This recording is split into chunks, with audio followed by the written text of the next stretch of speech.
The next Sumi-e project is Orchid, and we are going to be painting a simple mountain orchid.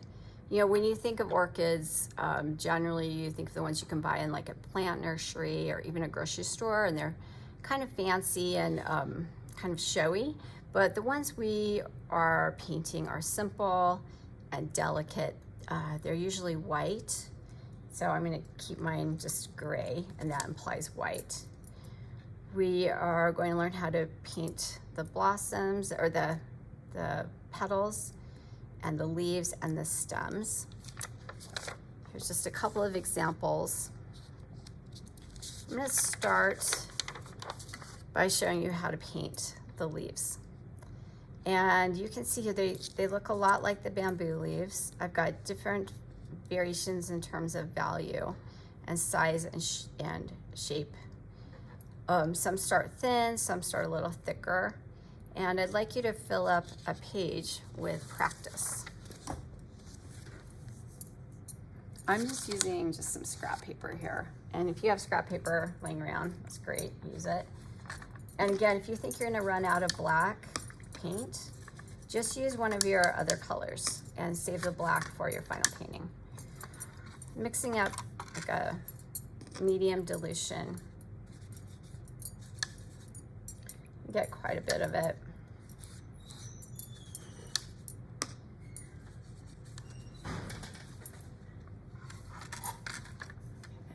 And I'm using my number 6 and also my number 1. So I'm going to start with the number 6. The number 1 is that tiny brush that you got in the set. Okay, so I'm going to start pretty thin with a thin line. And press down and pull back up again. Do that a couple more times. It's pretty thin. Press down, pull back up. But the key is just to end with a nice, graceful point.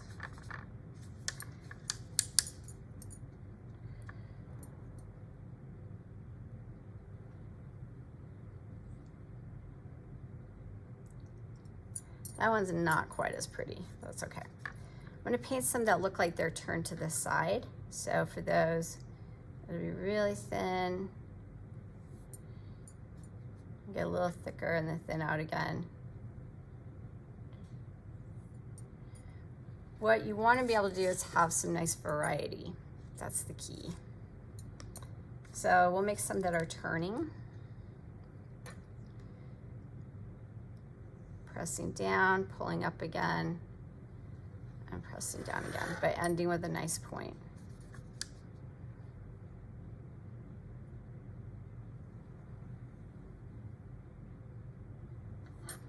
That's pretty thick, but it would work in the with the right composition.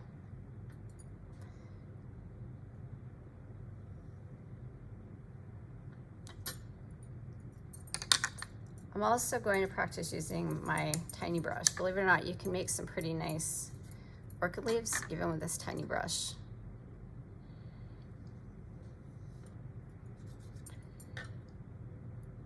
Super thin. So a lot of this will depend, that your brush choice will depend on how many leaves you're putting in and how many flowers you're going to put in, and how you want it to look in your final piece. So again, thin, pressing down, ending. So what I'd like to see you do is fill up a whole page with these until you feel like you can get some nice, consistent looking leaves.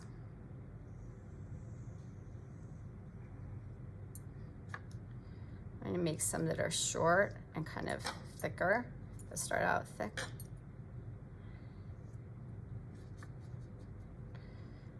I'll make this one so it bends to the side.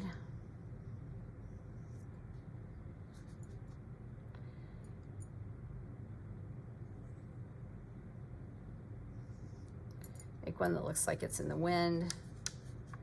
Just keep practicing